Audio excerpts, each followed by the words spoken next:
Hello, and welcome to Baby Steps, presented by BetterHelp. I'm your host, Jordana Abraham, and on Baby Steps, we're exploring the various paths to parenthood that lay ahead when starting a family doesn't come easy. With the help of weekly guests, I'm taking you on my own fertility journey and asking the questions that need to be asked. Trying to have a baby, especially when you experience obstacles, can be a huge emotional and mental challenge. And that's why I invited BetterHelp to join us as the presenting sponsor of Baby Steps. If you're thinking of starting therapy, I recommend giving BetterHelp a try. It's entirely online, convenient, and suited to your schedule. Just go to betterhelp.com/babysteps today to get 10% off your first month.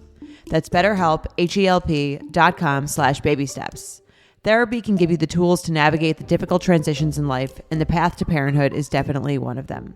My very first guest today is Jessel Taank, star of The Real Housewives of New York, who is here to talk about IVF and the birth of her twins. But before we get to Jessel, as always, here's my sister, the host of the Oversharing podcast, Dr. Naomi Bernstein. So excited to start this with you. This is awesome. I'm glad you're doing this. Thank you. Yeah, I'm really excited. My first guest, we've already recorded. I'm excited for you guys to hear the episode. And with you, I kind of wanted to talk about one thing that we get into on the episode, which is like kind of the idea of infertility being a little bit of a unique thing in a lot of ways, because most people, while they're going through it, assuming they're trying to have a child like around their peers, are sort of like inundated with the success of everyone else around them. And I think social media probably amplifies that. But even before that, I think just the idea of like a woman, you're in your 30s, people around you are going to be having babies. And it's sort of like this constant triggering thing. And for me, that was something that was really hard to navigate in the beginning. I think I've gotten a little better at it, but it's still sort of a challenge. And, you know, Jessel talks about going to a lot of baby showers and just kind of feeling miserable the entire time. And thankfully, you know, we're Jewish, and so most Jews don't really have baby showers, so I haven't really had to go to many. But I thought it was like a really interesting part of all of this. Totally, because it's like your whole life you're just posting pictures of yourself and your travels and what you're doing, and then all of a sudden it feels like you're constantly posting like about your cute baby or pregnancy or all these things, which feel to the person who's doing it, wow, there's this really fun new thing to post lots of pictures of and have parties for. And then when you're on the other side of it, it's so hard to navigate. Like, I love you. I want to be like this part of your heart that wants to really be happy for somebody, but your heart is so heavy with longing for that thing that I can imagine that it makes it really hard to sit there. I mean, baby showers are already kind of, even if you have a baby, they're kind of like, if you open the, 16th onesie, it's like a little boring after a while. They're a little boring. Yeah. I wouldn't say they're like supposed to be the most fun, exciting events. Right. Yeah. I mean, look, so I can imagine it.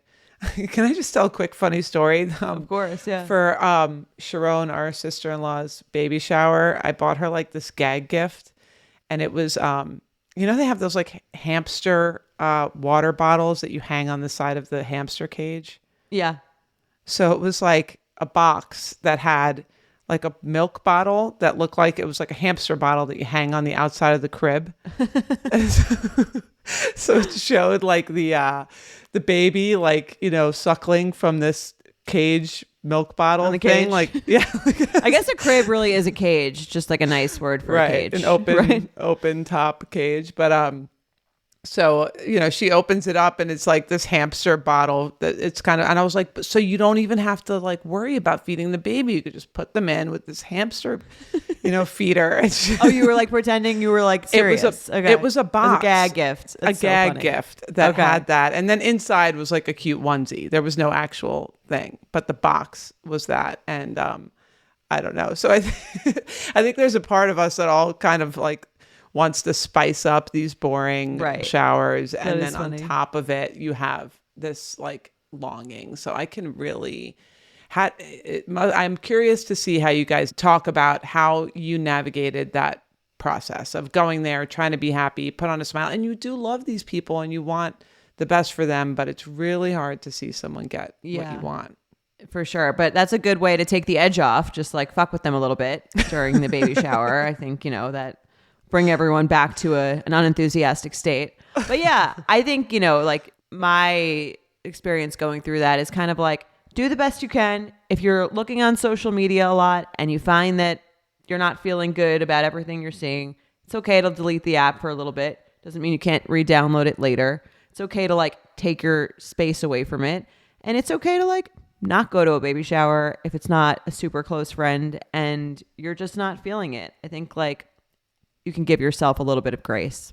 I totally agree. And I think for your close friends, you can be open with them about your struggle, and saying like, I love you. I'm going to love your baby so much. Like, I'm very, very happy for you. But right now in this very moment, whether it is I just got a negative pregnancy test, or I just got a test result that I didn't like, or I just had another failed IVF, or whatever the thing is, you could just be like, just in this moment, I'm so burdened by my struggle that I'm just having a hard time, and it's going to be hard for me to show up today, or I might not be my best self. And I think anyone that's a good friend isn't going to be like, you're a bitch for not being happy for me. Right. Exactly. And I think they'll have compassion for anything you're going through. So yeah, great guest. Went through so many rounds of IVF and a really good success story. So let's get to the interview. I'm so excited to introduce our guest, Jessel Taank, fashion publicist, brand consultant, and Real Housewife of New York City. Thank you so much for joining us. I love everything you're doing this season. You are my favorite character. Don't tell anyone else. We won't. We'll keep it between us. Is it weird to say character? It feels like a personality, I guess. Yeah, it's weird because it's like I'm just me, but I guess I am a bit of a character, so you're not wrong in saying that. There we go. Well, I mean, one thing I really love on the show that you talked about a lot is your journey with IVF. And again, I just said this to you. I hate the word journey because I don't know why. It just feels very like... Yeah. It's like a little cliche, and I think everyone's like, oh, I'm on a journey, and it's like, it's all very dramatic. Right.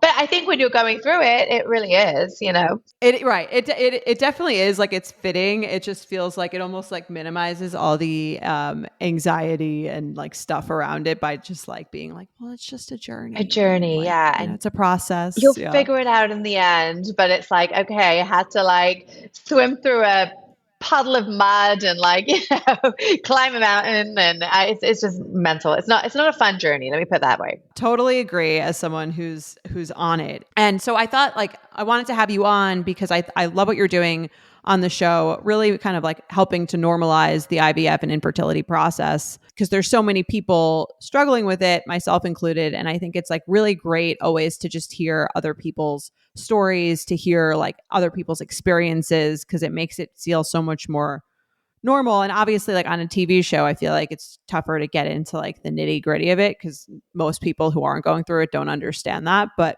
this community is a little bit more in the thick of it. So I'd love to like delve into your whole story surrounding having, I know you wound up with your two beautiful twin boys that we see on the show. So just take us, I guess, from the beginning of how you got there, when you decided you wanted to start trying to have kids, like anything and everything. Well, I guess what I want to start off by saying is I feel like more and more women are just starting to have kids later, which is not a bad thing. Like we're career women, we're invested in sort of like our lives and sort of, our careers. And that was me. I really, truly, I didn't think that I would ever have issues, and certainly not for the amount of time that, we had to go through it. Pavan and I got married in 2014.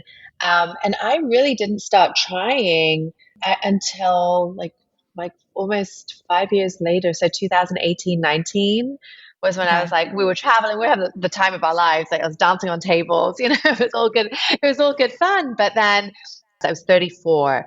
And I remember we'd just come back from Hawaii. It was like the beginning of the year. And I was like, okay, I think we need to like buckle down and just, and start building. Yeah, it's time.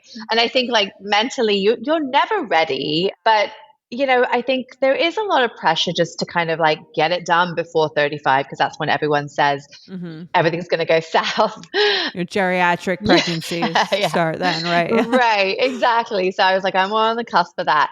So we were trying, and it's funny because you think I remember like so excited, oh, we're not using contraception. And you think you're going to get pregnant right away, Immediately. Yeah. immediately, like that first try. And I just remember being so disappointed like the month later when I was like, ah, it didn't work. And then, the next month didn't work and the next month didn't work. And this continued for, I want to say it was like month 7 or 8 where I was like, Okay. this is kind of getting like a little bit suspect. And so I went to my doctor and we did all the tests, and everything checked out. And I think that's what's maybe so frustrating because then you go to the doctor and you're like, I want to figure out why this is not working. And when they tell you everything's fine, you're like, so then what's wrong? And I think the doctors, their natural response is, well, you should try for about a year. Like a year is a long time For sure. to try. Yeah. Especially when every month feels like it's forever and every month kind of just feels like the disappointment of every month just feels so anxiety ridden. Yeah. That a year is sort of like, it's kind of like resigning yourself to a year of torture. A year of torture. And it's like, I'm someone that when I want something, I want it now. Like it's almost instantaneous, like gratification that I have to have, this baby. And I just dived into it head first. Like I was so invested. I was reading all the blogs and the books and, on social, like, what am I doing wrong? Maybe it's my diet. Maybe it's this, maybe it's that. It's this whole like guessing game of what is wrong. And then to be told that nothing is wrong, I was just like, well, and then I became like FBI investigator, like, well, can you run this test and this test? And you sort of really become almost like immersed in this world of like infertility.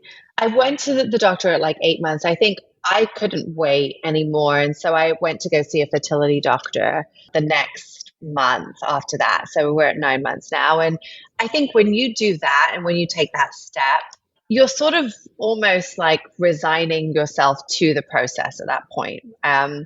Because I think you're sort of like, okay, I'm not going to try naturally. And then we're going to go into all of this like sort of IUIs and then you start the IVF. And I did 3 rounds of IUIs. IUI. Yeah. Okay. Which is intrauterine insemination. Insemination. Yeah. And my first round of IUI, I actually thought I was pregnant. It was the first time where I was like, shit, I think I'm pregnant because you're on hormones. Right. But my period was like almost a week late. And I was like, oh my God, I was so excited. I remember I went to buy a pregnancy test at CVS and I was going to buy like a little GIF of it to tell him I was pregnant. I was so certain that was it because I've never been late before. And I took the pregnancy test and it was negative. And I just remember being like, like this is so brutal. The IUIs didn't work. Yeah. And I think IUIs in general are kind of this weird, like maybe they work, maybe they don't. Like it's a crapshoot. Yeah, that's what I've heard. It's like they don't, in a lot of countries, I think they just go right to IVF. The probability of them working is on the lower side, but I think sometimes it does work if it's like, I think they say maybe if it's like a sperm issue that can like bypass that, but if you're not really sure, it sort of feels like a crapshoot. Yeah, complete crapshoot. And it's almost as like tedious as going through IVF as you're taking hormones, you're like sort of monitoring everything. So I just remember like thinking, okay, I don't know what's wrong. No one can tell me what's wrong. I can't wait anymore. I think I just have to like get into this IVF thing. I mean, those neat. I mean, I remember when I first, like the first day, I was just like, you have this entire bag of drugs and like needles, and it's very intimidating, especially for someone that like I cannot stand needles. Like I am like the worst, like wussy and wimp when it comes to that stuff. But I just remember FaceTiming one of my friends, and she was like coaching me through it. She had done an egg freezing, and I mean that was the beginning of what was going to be like almost a 3-year like run. Oh, wow. Yeah. Okay. At that point. So you were trying for almost 3 years at that point? With the year of trying naturally, I did IVF for almost 2 years. Yeah. So it was about 3.5 years total. Okay. Like, yeah. It was kind of crazy. And was that because like did it not work on the first retrieval or? Yeah, so everything checked out. And again, it's like this big like mystery. Everything was looking Mhm. really great. I ended up like getting, I don't know, like 28 eggs, and it was all great. That's And great. we had, I mean, really the numbers like dwindled down, because when I was like, oh, I got 28 Right. eggs, I'm gonna have 28 babies. And they're like, yeah, like 5 are viable. And I was like, what? What happened to the It's like other? Survivor. Yeah. They're all It really Hunger is Games. surviving. Yeah. It's so Right. crazy. And no one talks about like that that level of just like disappointment. And I Mhm. wasn't educated enough on the topic to understand like what the process was.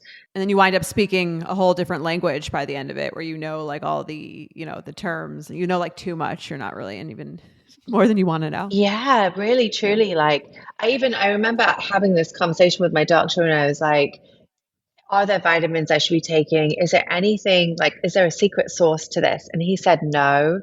And I wish that I had like known then what I know now, because I do think success for IVF is in part holistic, and it is in part, what you're putting into your body and how you're treating yourself, because it's a direct correlation to egg quality and how you're, what the outcome of IVF is. So anyway, yeah, so my round, it didn't work. I ended up having 5 embryos.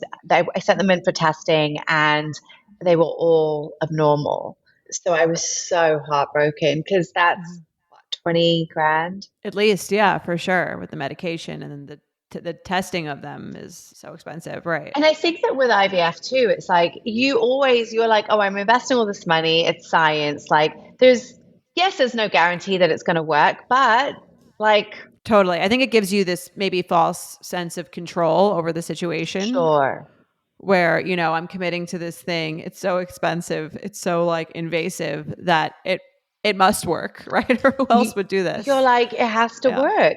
To like make things worse, I really thought I was going to be a one and done. I was like, I'm going to do one round of IVF and I'll have my baby, and carry on my happy Right. way. So I didn't really like share what I was going through. Like, yes, it was really like not a nice feeling to be one of the only people in my friend group that like didn't have kids at the time.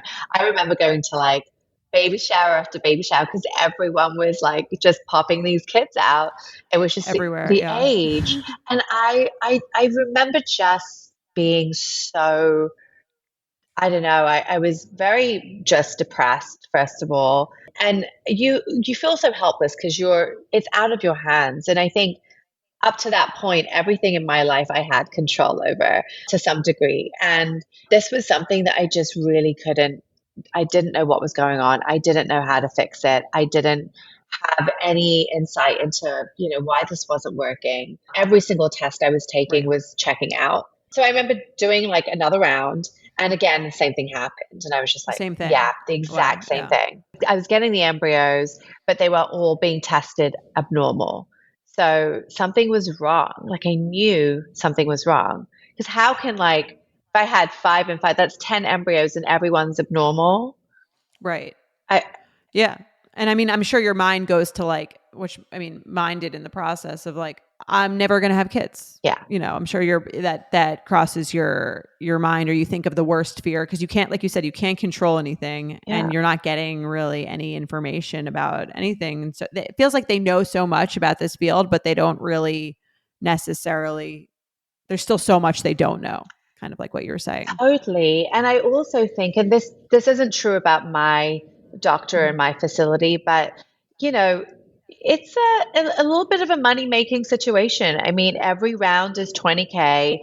And I Mhm. feel like for me, I've heard so many stories of like doctors not sort of advising that just keep going. It's going to work eventually, like without really taking a step back and like dissecting the situation. And that didn't necessarily happen to me, but I feel like once you're on the hamster wheel, it's almost like an addiction. You're like, okay, one more Yeah. round, one more round, one more Well, you round. put so much time and effort in. It's kind of like, well, I'm not going to, Yeah. call it quits from here. I've already sunk so much time and effort and money in. Totally. And that's what ended up happening. I after round two, I definitely took a break because I was just like, this is so crazy. Like, what is happening? I need to figure out what's wrong. I went to go see a specialist in San Francisco. So I was living in LA at the time. I went to go see a specialist, and I did so much research on this lady she's from CCRM, which is like one of the best. And Jordana, she was like, let me run one test and just see if this is going to show us anything. It is a genetic test. It's a blood test. It's called a karyotype. And Yes. it is one of the easiest tests to take.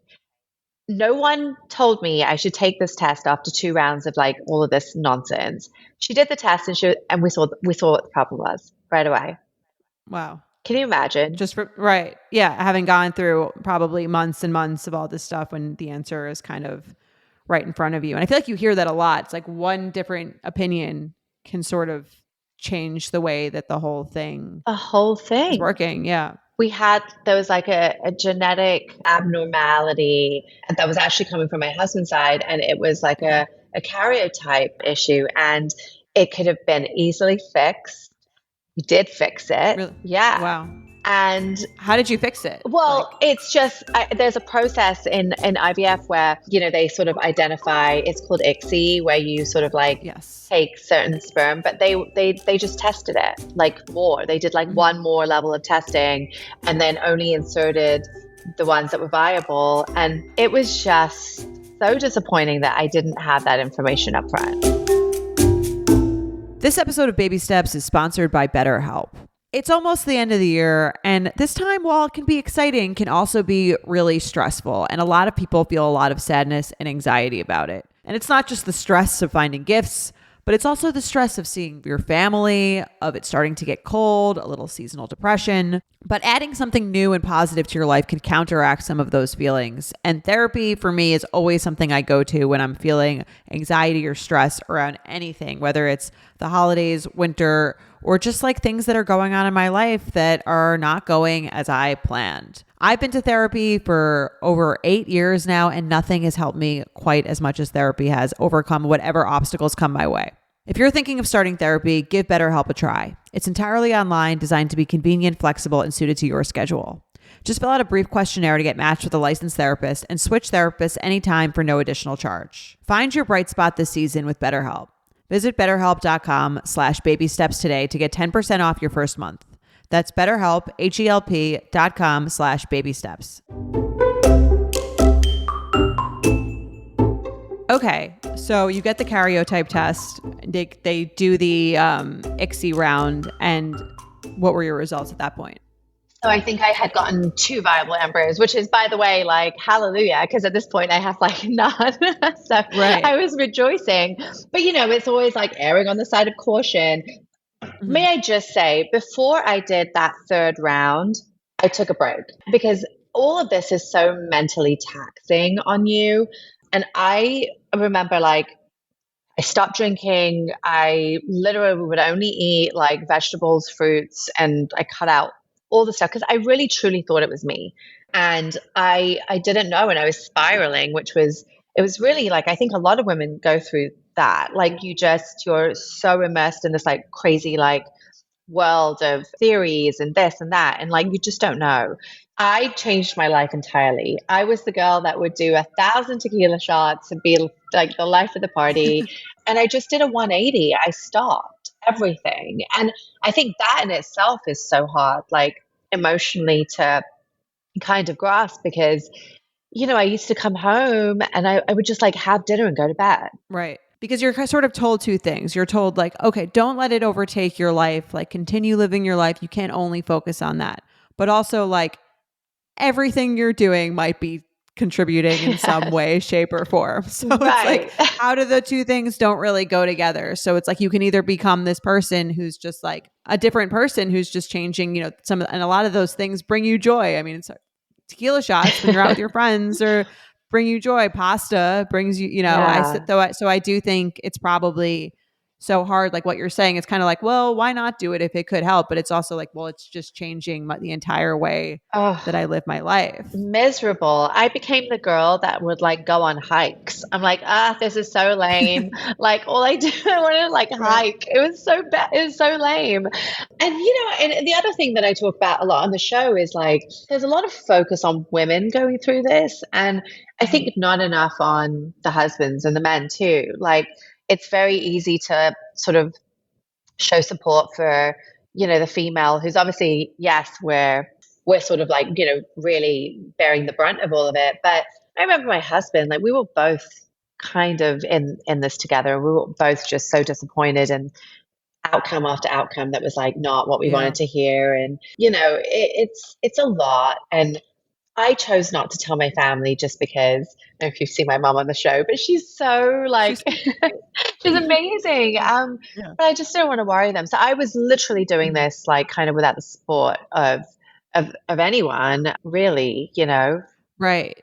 And that's so hard because you kind of, and I see that even with like, you think about that with anyone you're telling where it's like, you don't want to be pitied. You don't want to be worrying the other person. And you also don't necessarily want to be giving everyone updates all the time. Because sometimes you're like, I don't even want to talk about this. But the more people you sort of include in it, the more they're kind of like, well, how did it go? And then you have to tell them when it didn't go well. Yeah. Right. It's like that. I just remember like I told a close group of my girlfriends, and they were so great. But like every time I would do a retrieval, they would be like, okay, so like how many eggs did you get, and like how many available, and how many were like, and I think it's exciting, like it's exciting for them to like see hopefully that this is going to be successful. But like also for me, I was so just nervous, and it's like going through this like vicious cycle of like, stuff like every time. Yeah, that was definitely, it was crazy. That the whole thing, going to baby showers was crazy for me. I just like, I stopped doing that. Unless it was like a very close friend. I'm like, I don't need to go to the second cousin's baby shower. How long have you been, are you going through it right now? I'm going through it. I did IVF. I got a lot of embryos, but I've had like a couple of miscarriages now with IVF. So it's like a different issue, but it's all like, you know what I mean? I totally see what you're saying. It's like an emotional roller coaster of like, this is so like, I got the embryos, like it's going well. And then you're kind of like, well, it's all downhill from here. But the fertility stuff has a way of sneaking in there and sort of saying, well, like not exactly, just hold on. Yeah. Yeah. And I mean, I didn't have any miscarriages, but I can't even imagine like how that must feel. Like there's so many different like challenges that come along with this whole world. And being on the show, and obviously this was at that point like such a big part of my life because I spent so much of my 30s kind of like doing this, trying to get pregnant and like dealing with this stuff. And so, and I think when you have twins, everyone's like, oh, are they natural or are they like IVF? That's so random. Who asked that? But like people do. Well, I guess that speaks to the normalization of IVF, or like what more normalized it is now. I don't think anyone would have asked that 10 years ago. Totally. Probably. Yeah, no, definitely.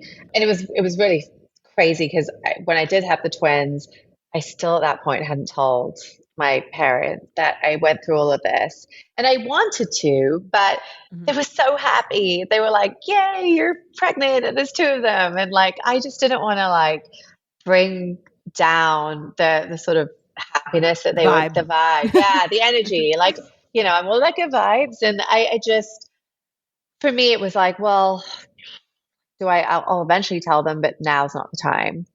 And then I went, and like the kids were like 1, and we're in London, and we're like throwing this big birthday party, and Puppet was like, you should tell them now. I was like, no, it's their birthday. Like I was always finding a reason, to kind of just not talk about it. Cause then it also brings you back to that place that you were at. But yeah, after I would say, I think I did end up doing 5 rounds total because I wanted to get as many embryos as possible. So, and I hadn't even implanted anything at that point. Imagine, like, it was just round after round after round. And luckily it worked on the first try. That's great. And then so they put in 2 embryos? I begged my doctor Okay. because they don't. They actually will not do that. I had to sign a waiver. They will not do that because of health reasons. They don't want to Right. jeopardize a pregnancy. But at that point, I was at the end of this freaking road with it. And I begged him. I was like, please, because if it doesn't work and one doesn't stick, at least I'll have a backup in there. Right. And I don't have to go through. I mean, the implantation phase is like nuts too. You know, you have to like, it's like 10 weeks of butt injections and hormones and going into the Yeah. office every day. I mean, it was so taxing. Well, you got 2 for 1, I guess, Best in deal that instance. ever. Yeah. Right. Yeah. Best deal ever. But yeah, when I found out, I sort of I sort of knew I was pregnant, like I think 5 days after implantation. So my boobs were hurting so bad. I was like, oh my God, what is going on? And yeah, I just, that test, and when they called me, I just was like, here we are. But then you're worried about like, okay, now I have to like keep them alive and, Right. and make It doesn't stop there. Yeah. never ending. Even when I had them, this whole like me not sleeping with my husband, I was sleeping on the nursery floor for like the first 6 months because, especially with twins, like there's always this fear of, early, um, like hot death, they call it. And Oh. I just was like, I put like a heart monitor on them. I would like literally sleep on the floor and make sure that they were okay. Like it's nonstop. Yeah. I mean, I can only imagine. And then, it would take you so long to even get pregnant to feel like, okay, now I need to that's the next, almost now the stakes are even higher because there's something that's here. I have something to lose Yeah. in that sense. And then were you happy when it was twins, or were you kind of just thinking one was going to work and you were just, I didn't know what was going to happen. And I almost had set myself up to be disappointed because up until that point, like nothing was going my way. right. And so I was just like, okay, well, at least we have like embryos in the bank. And like, it was, and mentally, I was literally like, this is probably not going to work, but it's okay. Like we have, and then when I found out it was twins, I think my hormone levels were like through the roof. And um, the nurse was like, we see this with twins and sometimes triplets. And I was like, oh God, like, please, for the love of God, I don't want Too many. too many. But I was so happy. I was just, I mean, that feeling of just like, oh, finally, thank God. Yeah. And I think when you talk on the show also about like the sex drought or whatever it is, but I think people don't really understand that like when you're putting all these hormones in your body and everything feels so scientific and there's so much stress on, especially when you're having sex to try to have a baby, there's so much pressure on that, or like the timing, and that it can feel very unromantic. So aside from obviously just being a new mom, I'm sure there's so much that went into it that's just about like how your body is a little bit of like this science experiment for years. Yeah. I mean, I think the hormones in itself, like you feel bloated. I put on a lot of weight, just I don't know what it was. Like I just really didn't know how to fix it. And then when you have the baby, the last thing that you think about is like jumping back in the sack. I think there's just a lot that goes into it. I really do think that we don't give each other enough grace. And that was the one thing that I really wanted to be very open and honest about coming onto the show and sharing like the reality of like what I went through. And I just remember when I was going through it, like I even say Chrissy Teigen, and I followed her and I really respect and I adore like how she portrays herself on social, and what she was sharing kind of gave me hope, and Mm-hmm. it was like you can relate to that person and really sort of understand like what the emotions that you're going through. And I also related to what she was going through. I think she had just lost her baby.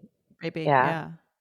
And I think it's amazing what you're doing, because I think you're doing that for a whole bunch of other people who, and even you think about like Chrissy Teigen, okay, she's like an A-list celebrity and she has all the resources and all the, the opportunities that even a lot of people don't have. And it's still hard for Yeah. her. She still struggled. So I think seeing, what you're talking about and even giving the details here is so helpful for so many people, because even, on the show, it's like unclear that you went through 5 rounds and that it was, such a a long, painstaking process. And to hear the details of that, I think really, and then to find out, eventually it did work, I think is so inspiring, because sometimes it kind of feels like, if you have one negative result can feel like, okay, and then it worked out. But if you feel like there's continuous sort of signs in the opposite direction and then you see success, it really does, I think, give so many people so much hope. So thank you so much for sharing your story. No, of course. And I have to say, like,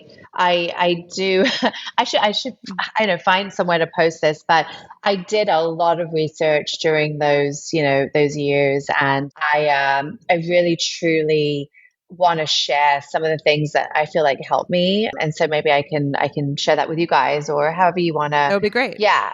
There's like a whole cocktail of like vitamins and just like things that I did that I truly believe help the process. And, whether they work for other people or not, I don't know. What were you on?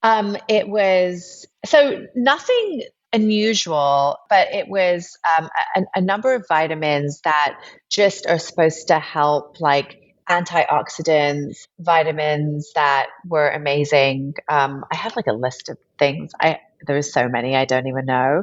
It was things that I did to change my lifestyle. And I think I saw some of the best results in the quality of my eggs after I started doing that. So I took a break between the second round and the third round, and I literally like changed up everything, stopped drinking, da da da. And then my third round was like I got the most viable like number of eggs. But do you feel like that was also from the karyotype testing? No, I mean, I'm talking about my eggs and like how many I actually were viable at that time without any of the other stuff like happening. See. So I would get like 28 eggs round one and round two, or like between 25 and 28, but then only like 8 were viable. But round three, I had like, there were like 15 or 16, like the numbers just like had skyrocketed. And I don't know why. And I'm not saying that like this is the reason, but for me, I do believe that it was like the switch up of my lifestyle that I did. Right. So much higher, even before regardless of the karyotyping, because that was more for the embryos. Definitely. So this is just for the eggs. Yeah, right. Exactly. That's really helpful. Maybe if you can give us your Instagram, and if you're going to post it there, people can go and look if they're, if they're interested in improving their egg quality. I feel like there's so much stuff online. It's hard to know, like, what to do, what to take or what to do. And if it works for one person, like, does it work for you? So much of it feels so like individualized, but I think if you can try, like, you know what I mean? Do your own trial and error for your individual self. That definitely helps a lot of people. Definitely. And I think people just like jump into IVF and just kind of like get on with it. And that's great too. I mean, some people, it does work and it's wonderful. But like, I also think that like, you have to really take care of your body and take care of your mental state emotionally and physically. And a lot of women don't do that because I think there's this like almost desperation to just get pregnant. But I would say like slow down and just like give yourself time, work on yourself, and then go into it. It helped me a lot. That's great. And would that be like your number one tip for anyone in it now? Definitely, going through it? yeah. It's so expensive to keep doing these rounds of IVF, really working on your health. So that would be your tip, would just be to like slow down, sort of like figure out what's working for your body. Right. Yeah. Slow down and really like make those important changes. And definitely like, I think that your egg quality is a direct reflection of what you're putting into yourself. I mean, it's cells, right? So eggs are just clusters of cells. And I think that you really have to like be healthy and be strong and then go into it. It's like an addiction. Like I said, like you just want to keep doing it. But if it's not working, you just pause and take some time. And is there anything like mentally that you did for your mental health when you were going through this whole thing that you found was really helpful for you? Yeah, I took up breath work, and I think breath work helps to control anxiety, which I had a lot of during those years. And so, yeah, like meditation and breath work, I think are really great to help control some of those emotions. You want to be as calm and sort of controlled as possible. And I think that, yes, like natural things, but I really do think that those things help in just kind of curating like a safe space for you to do this, because it's a lot. Definitely know firsthand. And we've talked on oversharing about like breath work and how, that can almost be like its own drug in a way. Definitely. Yeah. This was so great. I'm so happy for you that you found success with this whole process. Again, I think your story is really inspiring. And I'm sure someone listening who's like having, a lot of negative results or results that, they're feeling, what's the word? Defeated. Defeated. Yes. They're feeling defeated about, can listen to this story and know that it just takes, sometimes one additional test or one little thing or taking a step back to figure out your own body that can really just change the whole course of everything. And so congrats on the twins. And I know you said you might have another, so I'll be following and staying tuned. Thank you so much. This is great. You too, Jordana. Take care. Thanks again to Jessel. What an amazing, inspiring story. And thanks again to our presenting sponsor, BetterHelp. I hope this episode has been a help to you on your path to parenthood. If you want to get started with therapy, I highly recommend trying BetterHelp. Just fill out a brief questionnaire to get matched with a licensed therapist and switch therapists anytime for no additional charge. Visit BetterHelp.com/babysteps today to get 10% off your first month. That's BetterHelp, HELP.com/babysteps.